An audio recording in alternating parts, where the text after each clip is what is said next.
Math majors do the best. Biology majors fare slightly worse than the average kind of acceptance rate. You've heard of the numbers on kind of what pre-med majors and their acceptance rates and who gets in where. Now let's talk about what to do with these numbers. Stick around. Hi, I'm Dr. Josie. This is Write Your Acceptance. Thank you for stopping by. I work with pre-medical and pre-dental students on the admissions process. From A to Z, personal statement to interview prep, I become your partner in application. So if you're interested in learning how I work with students, definitely get a slot in my calendar. The link is in the description or comments below and we can start chatting. But let's dive into what to do when kind of choosing your major or why you would choose a specific major to kind of, think about to maximize your kind of end goal. According to the AAMC, more than half of students applying to medicine are some sort of biological sciences major, right? It doesn't only have to be biology, it could be neuro, physiology, medical science, microbiology, zoology, biotechnology. So it really kind of, one, depends on the course offerings and major offerings in your home institution,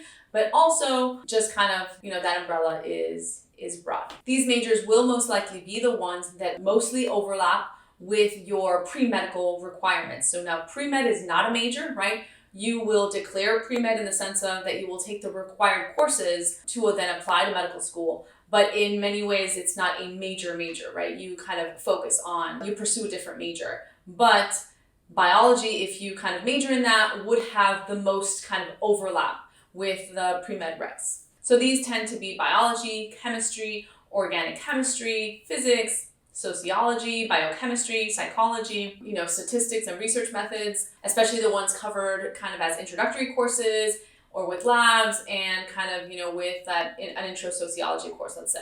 Because you want to make sure that you do your best in the MCAT, of course. You want to kind of try and take your pre-medical recs, your hard sciences, as close to not the date that you're going to take the MCAT necessarily, but as close to when you're going to start diligently studying for the MCAT, right? So that content, you're not kind of only preparing, but you're not kind of dealing with content gaps as well. So that you are kind of the materials as fresh as possible, and then you continue to prepare. So remember, the MCAT is testing on the following core knowledge areas: biological and biochemical foundations of living systems, psychological, social, biological foundations of behavior, chemical and physical foundations of biological systems. The MCAT also has CARs. It has that critical thinking aspect to the exam. And so there's a lot of critical reasoning. There's a lot of reading passages and kind of, deducing and synthesizing information.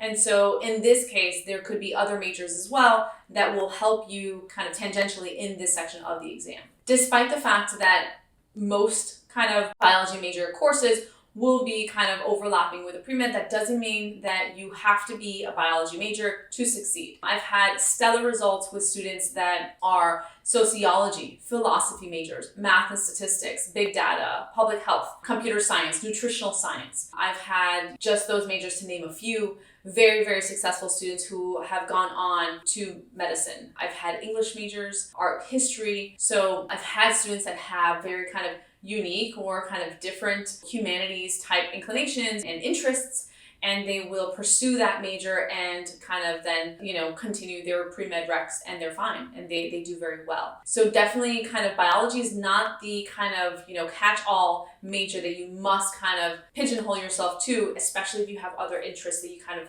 could potentially round out your Y medicine in a way. So when I start talking to students that are kind of very early in the process, right? They are starting to pursue their major. They're starting to think about extracurricular activities. A lot of students' success will come from, you could be a philosophy, a sociology, public health, nutritional science major, and you're taking your pre-med rec courses, but the research and extracurricular activities that they choose kind of brings them back to the kind of medical sphere. Right? And a lot of very interesting kind of experiences I've had with students have been when students will bridge their major or their kind of research kind of from their major and bridge that into medicine. So kind of borrow their, public health knowledge or their sociology knowledge to go into a research about hospice care in Michigan, or a nutritional science major who then started a kind of grassroots research in their local community about the relationship between fast food and socioeconomic kind of disparities. And then they'll kind of bring that into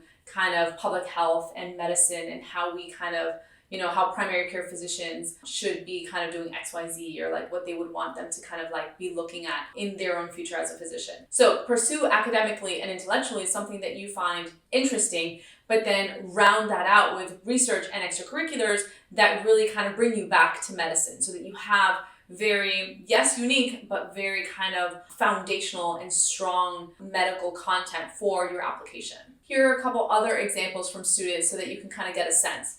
I had a student who pursued nutritional science, and their research was on type 2 diabetes and immigrant adolescents.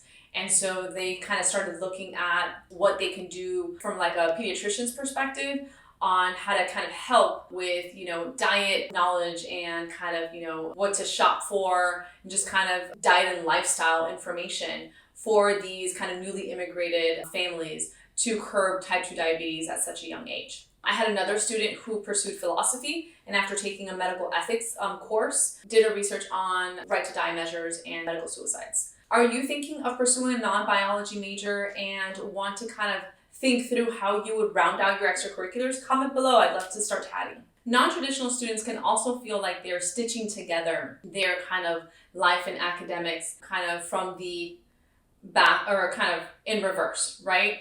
So you want to kind of think about how no matter what major you pursued or your first career, you want to think about how you can build your bridge back to medicine. I've worked with students who were teachers, lawyers, firefighters, EMTs. So, my teachers and lawyers specifically, they started building their bridge back to medicine through volunteering and service. So, and this advice goes for everyone. You want to really think about how your activities, what you do within beyond the classroom, really kind of feed each other and inform each other. Sometimes the trickier applications, the trickier students to work with are the ones that have like compartmentalized their experiences.